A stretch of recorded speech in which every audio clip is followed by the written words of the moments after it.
تم نے قربانی خریدنی ہے تو تم نے ساری توجہ جیب پہ نہیں دینی کہ میری جیب میں کیا ہے، تم نے نا اپنے دل پر بھی توجہ دینی. لاہو التقوی منکم، تمہارے دل میں کیا ہے. جیب پہ صرف غور نہیں کرنی، دل پہ زیادہ غور کرنی.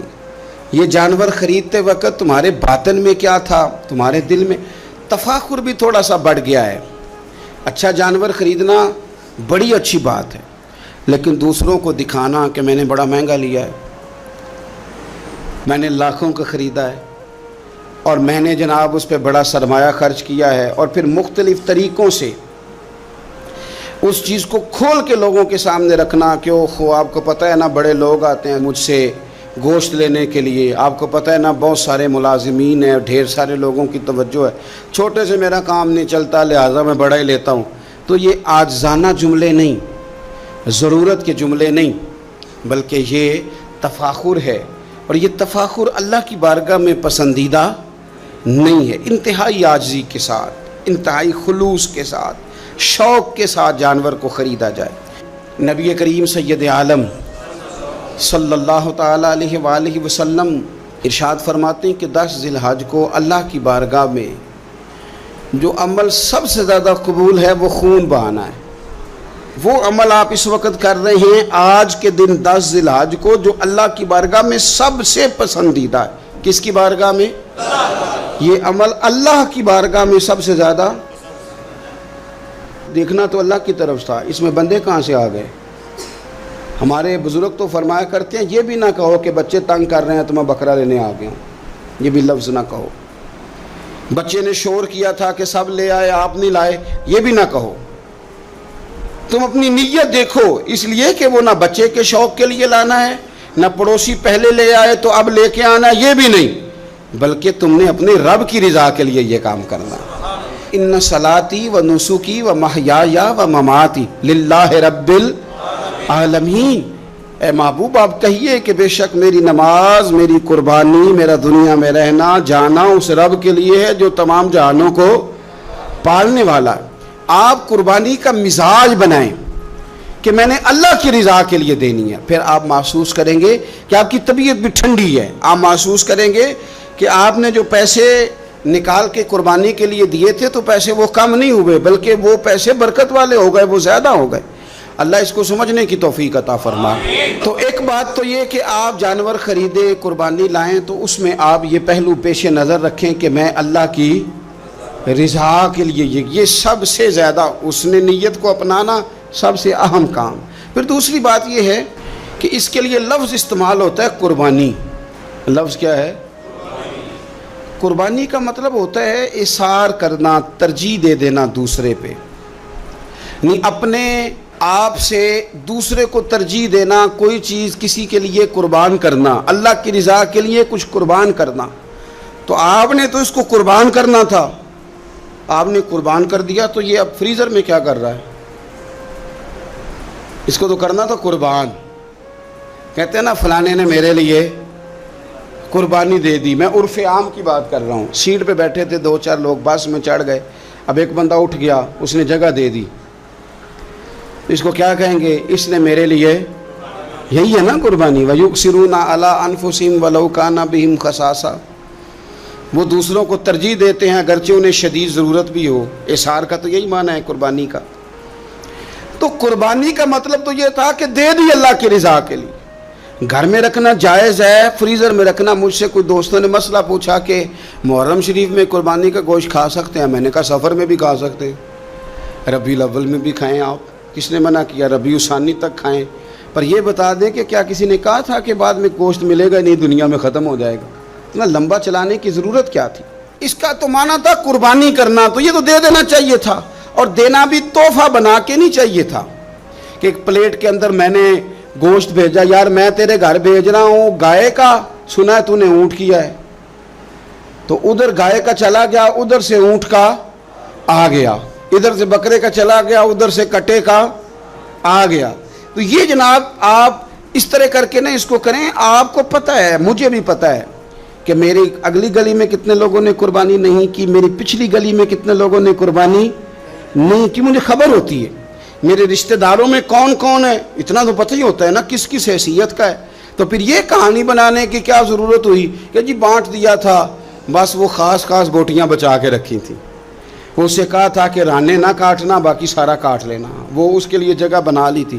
پوچھ لیں الیکٹریشین سے آپ کہ قربانی کے دنوں میں صرف بکروں والوں کے پاس ہی رش نہیں ہوتا، فریج والوں کے پاس بھی رش ہوتا ہے، فریزر والوں کے پاس بھی رش ہوتا ہے۔ نہ کریں ایسا، جب احصار کر دیا، دے دیا، غرباء کو تلاش کریں، مل جائیں گے، اور ان کو آپ زیادہ دینے کی کوشش کریں تاکہ کچھ دنوں کے لیے وہ استعمال کر سکیں، کچھ دنوں کے لیے۔ میں نے یہ دیکھا ہے کہ جو لوگ بیچارے تھوڑے سے بھی خوددار ہوتے ہیں وہ بچتے ہیں کہیں شاپ پر لے کے جانے میں، اور جو لوگ روٹین میں دے رہے ہوں کسی سال انہیں مس کرنا پڑ جائے تو وہ پریشان ہوتے ہیں۔ ایسے لوگوں تک پہنچنا اور اس انداز میں پہنچنا کہ ہم یہ تحفہ پیش کرنا چاہتے ہیں، یہ بڑی خیر کی بات ہے۔ تھوڑی توجہ کریں اور ان لوگوں کو تلاش کریں۔ اب یہ حالات جو کچھ سالوں سے بنے ہیں یہ حالات تشویشناک ہیں۔ امیر آدمی کا تعلق امیروں کے ساتھ بن جاتا ہے تو اسے محسوس نہیں ہوتا کہ بل آئے تو کتنی پریشانی ہوتی ہے، اسے محسوس نہیں ہوتا کہ کچن چلانا کتنا، تعلق بن جاتا ہے نا امیر لوگوں کے ساتھ۔ یعنی جو امیر لوگ ہیں ان کے گھروں میں یہ ڈسکس کبھی نہیں ہوتا ہوگا کہ لاہور جانے کا کرایہ بڑھ گیا ہے، کبھی نہیں ڈسکس ہوتا ہوگا، کیونکہ وہ کبھی بھی بس پہ بیٹھ کے لاہور جاتے ہی نہیں۔ یہ ان گھروں میں ڈسکس ہوتا ہے جن گھروں میں کرایہ دینا پڑتا ہے۔ تو کمر توڑ مہنگائی ہے، چیزیں لوگوں کی پہنچ سے دور ہوتی جا رہی۔ اس موسم کے اندر اللہ نے کچھ لوگوں کو موقع دیا ہے کہ وہ پوری گائے ذبح کریں گے، وہ پورا اونٹ ذبح کریں گے، وہ کئی بکرے کاٹیں گے۔ تو بھئی آپ تو کھاتے رہتے ہیں، اب ادھر سفر کریں جن لوگوں کے پاس یہ سارا سال چیزیں اس وافر انداز میں میسر نہیں ہوتی، ان کے ہاں آپ جائیں، آپ وہاں ان چیزوں کو بانٹیں اور تھوڑے شوق کے ساتھ بانٹیں۔ جب آپ بانٹتے وقت چہرے پہ سلوٹ لے آتے ہیں نا، آپ لوگ ابھی آ گئے، ابھی تو گوشت بنایا بھی نہیں، آپ کو دیں گے، مل جائے گا، آپ کی جو چہرے کی سلوٹیں ہیں، لفظوں کا ترش ہونا ہے، وہ کئی دفعہ وہ مزہ خراب کر دیتا ہے۔ مزے کو خراب نہ کریں، آپ چلے جائیں۔ کوئی ضروری نہیں ہے کہ آپ لوگوں کی گردنیں جھکا کے خوش ہوں، یہ کوئی کام نہیں ہے کہ کوئی آپ کے سامنے جھولی پھیلائے تو آپ کہیں میں بہت بڑا آدمی ہوں، یہ کوئی کمال ہے؟ یہ آپ کس چکر میں پڑ گئے؟ یہ اللہ کی مخلوق ہے، ہمارے دینے سے کیا لوگ روز روٹی کھاتے ہیں؟ میرا رب ہی عطا کرتا ہے تو مخلوق پیٹ بھر کے کھاتی ہے۔ تو اگر آج اللہ نے ہمیں ذریعہ بنا دیا ہے تو ہمیں پھر یہ رویہ اختیار، قربانی ہے کیا؟ صحابہ نے پوچھ لیا ما ھذہ الاضحیہ، حضور قربانی کیا ہے بتائیے۔ تو اب قربانی کا ایک سادہ مفہوم ہے کہ مخصوص جانور مخصوص وقت میں اللہ کے قرب کی نیت سے ذبح کرنا قربانی ہے، اور اس میں بتا دیا گیا کہ گائے بھینس اور بھیڑ بکری اور اونٹ، اور اس میں ساری اقسام شامل ہیں، نر بھی، مادہ بھی، خصی بھی، غیر خصی بھی، سارا کچھ شامل ہے۔ یہ بھی ایک جملہ تھا، بتا دیا جاتا۔ پوچھا یا رسول اللہ قربانی کیا ہے؟ پتہ ہے حضور نے فلسفہ کیا بیان کیا؟ فرمایا سنتی ابیکم ابراہیم، یہ تمہارے باپ جناب ابراہیم کا طریقہ ہے، قربانی جناب ابراہیم کا یہ حضور نے بیان کیا۔ تو صحابہ نے عرض کی حضور طریقہ ہے حضرت ابراہیم کا، تو ہمیں کیا ملے گا؟ فرمایا ہر بال کے بدلے اللہ نیکی عطا فرمائے گا، جانور کے بدلے نہیں، جانور کے ہر۔ تو حضرت ابراہیم نے قربانی کیسے کی؟ قرآن مجید ہے اور سورہ صافات ہے، حضرت ابراہیم کی قربانی بھی قرآن نے بیان کی۔ بات کہاں سے شروع ہوئی؟ جناب ابراہیم نے دعا مانگی ربی ہب لی من الصالحین، اے اللہ مجھے صالح بیٹا عطا فرما۔ اولاد کی طلب صرف ماں کو نہیں ہوتی، باپ کو بھی بڑی ہوتی ہے۔ یہ الگ بات ہے بچے سپورٹر ماں کے ہوتے ہیں، باپ کو بھی بڑی طلب ہوتی ہے۔ ربی ہب لی من الصالحین، اللہ مجھے صالح اولاد عطا فرما، پہلے دعا مانگی۔ رب فرماتا فبشرناہ بغلام حلیم، ہم نے انہیں عقل مند بیٹے کی خوشخبری عطا فرمائی۔ انہوں نے صالح بیٹا مانگا، اللہ نے حلم والا بیٹا عطا کیا، بیٹا مل گیا۔ فلما بلغ معہ السعی، پھر جب بیٹا ان کے ساتھ کام کرنے کے قابل ہو گیا، بندہ رات کو تھکا ماندہ گھر آئے نا تو بیٹا تھوڑا سا بڑا ہو جائے تو اس کو چارپائی پہ لیٹا دے کے ابا بڑا راضی ہوتا ہے۔ چلے زیادہ